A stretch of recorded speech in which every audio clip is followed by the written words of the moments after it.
तो चलिए आज बात करते हैं भारत में पैसे की कहानी की। और यकीन मानिए ये किसी थ्रिलर फिल्म से कम नहीं है। पिछले कुछ सालों में एक ऐसा जबरदस्त फैसला लिया गया जिसने सचमुच हर किसी की जेब में हलचल मचा दी। ये कहानी है एक बहुत बड़े आर्थिक एक्सपेरिमेंट की। और ये हमें दिखाती है कि आने वाले कल में हमारे पैसे का रूप आखिर कैसा हो सकता है। 86.9%, 86.9%। अब ये सिर्फ एक नंबर नहीं है, असल में एक बहुत बड़े आर्थिक भूकंप का पैमाना है। जरा सोचिए तो, इसका आखिर मतलब क्या हो सकता है? इसका मतलब ये था कि भारत की कुल करेंसी का लगभग 87% हिस्सा रातों रात अवैध घोषित कर दिया गया। जी हाँ, 8 नवंबर 2016 की वो रात जब 500 और 1000 रुपए के नोट, जो उस वक्त चलन में मौजूद कुल कैश का 86.9% थे, उन्हें अचानक से बंद कर दिया गया।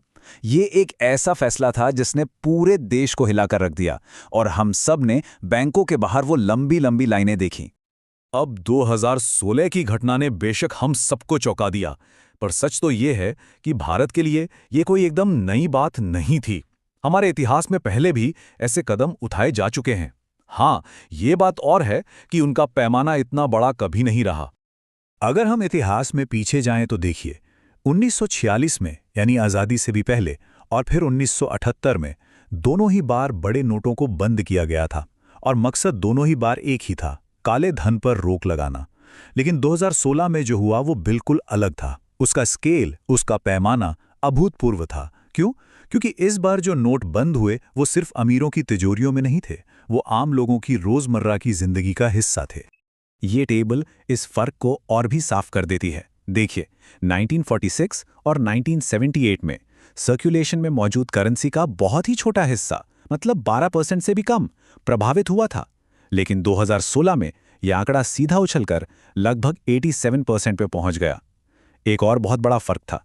पहले दोनों मौकों पर रिजर्व बैंक इस कदम के खिलाफ था, लेकिन 2016 में आरबीआई ने सरकार का साथ दिया। तो फिर सबसे बड़ा सवाल यही उठता है कि इतना बड़ा आर्थिक झटका देकर जो लक्ष्य रखे गए थे, क्या वो वाकई हासिल हुए?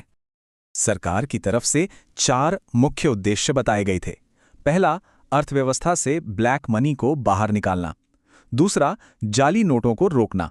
तीसरा, टेरर फंडिंग की कमर तोड़ना। और चौथा, देश को एक कैशलेस डिजिटल इकोनॉमी की तरफ ले जाना। चलिए पहले मकसद की बात करते हैं, ब्लैक मनी। पर यहां एक बुनियादी सवाल है, क्या वाकई सारा का सारा काला धन कैश में ही होता है? देखिए, इनकम टैक्स डिपार्टमेंट की जांचें कुछ और ही कहानी बताती हैं। उनके मुताबिक जो अवैध संपत्ति होती है उसका सिर्फ और सिर्फ 6% ही कैश के रूप में रखा जाता है। मतलब ये कि ब्लैक मनी का एक बहुत बड़ा हिस्सा जो रियल एस्टेट में है, सोने में है या फिर विदेशी खातों में है, उस पर तो इस कदम का कोई असर ही नहीं हुआ। अच्छा, अब बात करते हैं जाली नोटों की। हाँ, ये एक समस्या तो थी, इसमें कोई शक नहीं। लेकिन अगर आंकड़ों को देखें तो ये कितनी बड़ी समस्या थी। पूरी अर्थव्यवस्था के विशाल समंदर में एक छोटी सी बूंद के बराबर। कुल करेंसी का सिर्फ 0.00018%। और अब वो आंकड़ा जिसने शायद सबको सबसे ज्यादा हैरान किया। आरबीआई की रिपोर्ट ने बताया कि जितने भी 500 और 1000 के नोट बंद किए गए थे, उनमें से 99.3%, जी हां, 99.3% वापस बैंकिंग सिस्टम में आ गए। इसका सीधा सा मतलब ये था कि जो उम्मीद थी कि ढेर सारा काला धन पकड़ा जाएगा या बेकार हो जाएगा, वो पूरी नहीं हुई। लगभग सारा का सारा पैसा सिस्टम में लौट आया। तो विमुद्रीकरण के उस कैश शॉक के बाद अब भारत पैसे के भविष्य की तरफ एक और बड़ा कदम बढ़ा रहा है, और वो है एक पूरी तरह से डिजिटल करेंसी। तो चलिए अब समझते हैं कि आखिर है क्या और इसके हमारे लिए क्या मायने हैं। इसे कहते हैं सेंट्रल बैंक डिजिटल करेंसी, या शॉर्ट में सीबीडीसी, और भारत में इसका नाम है डिजिटल रुपया या ई रुपया। अब इसे आसान भाषा में समझें तो ये बिल्कुल वैसा ही है जैसे हमारे बटुए में रखा कैश का नोट। बस फर्क इतना है कि ये फिजिकल नहीं बल्कि पूरी तरह से इलेक्ट्रॉनिक है, और इसे सीधे रिजर्व बैंक ऑफ इंडिया यानी आरबीआई जारी और कंट्रोल करता है। यहां एक बहुत जरूरी बात समझनी होगी, ये डिजिटल रुपया बिटकॉइन या दूसरी क्रिप्टो करेंसी जैसा बिल्कुल नहीं है। देखिए, क्रिप्टो करेंसी होती है डिसेंट्रलाइज्ड, मतलब उसे कोई एक बैंक या सरकार कंट्रोल नहीं करती, जबकि डिजिटल रुपया वो पूरी तरह से सेंट्रलाइज्ड है। मतलब इसका पूरा कंट्रोल आरबीआई के हाथ में है। ये एक ऑफिशियल लीगल करेंसी है और इसकी कीमत हमेशा हमारे फिजिकल रुपए के बराबर ही रहेगी। और आरबीआई इसे लॉन्च करने में कोई जल्दबाजी नहीं कर रहा। इसे बहुत सावधानी से स्टेप बाय स्टेप लागू किया जा रहा है। पहले इसे बड़े बैंकों के बीच लेन देन के लिए शुरू किया गया, फिर इसे आम लोगों यानी रिटेल यूज के लिए खोला गया, और अब अगला कदम है इसे यूपीआई जैसे पेमेंट सिस्टम के साथ जोड़ना, ताकि इसका इस्तेमाल और भी आसान हो जाए। यहां तक कि भविष्य में इसे बिना इंटरनेट की भी इस्तेमाल करने की प्लानिंग है। तो इन सभी बड़े बदलावों को देखते हुए सवाल ये है कि भारत में पैसे का भविष्य आखिर किस तरफ जा रहा है? क्या ये सब कुछ हमारी सुविधा के लिए है या फिर इसके पीछे कुछ और भी गहरे मतलब छिपे हैं? चलिए जरा जमीनी हकीकत पर नजर डालते हैं। आरबीआई का टारगेट था कि दिसंबर 2023 तक डिजिटल रुपए से हर दिन 10 लाख यानी 1 मिलियन ट्रांजैक्शंस हों। लेकिन असलियत क्या है?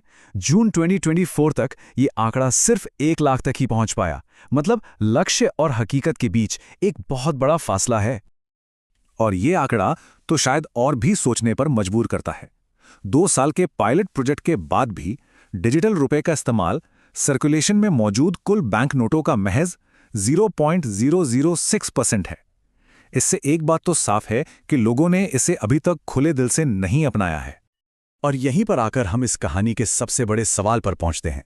2016 के नोटबंदी जैसे एक बड़े झटके से लेकर अब एक ऐसी डिजिटल करेंसी तक का सफर जो सरकार को हर एक ट्रांजैक्शन पर नजर रखने की ताकत दे सकती है। ये सब आखिर हमें किस दिशा में ले जा रहा है? क्या हम एक ऐसे भविष्य की तरफ बढ़ रहे हैं जहां पैसा ज्यादा सुविधाजनक होगा, या फिर एक ऐसे भविष्य की तरफ जहां पैसा पूरी तरह से सरकारी नियंत्रण में होगा? ये एक ऐसा सवाल है जिस पर हम सबको सोचने की जरूरत है।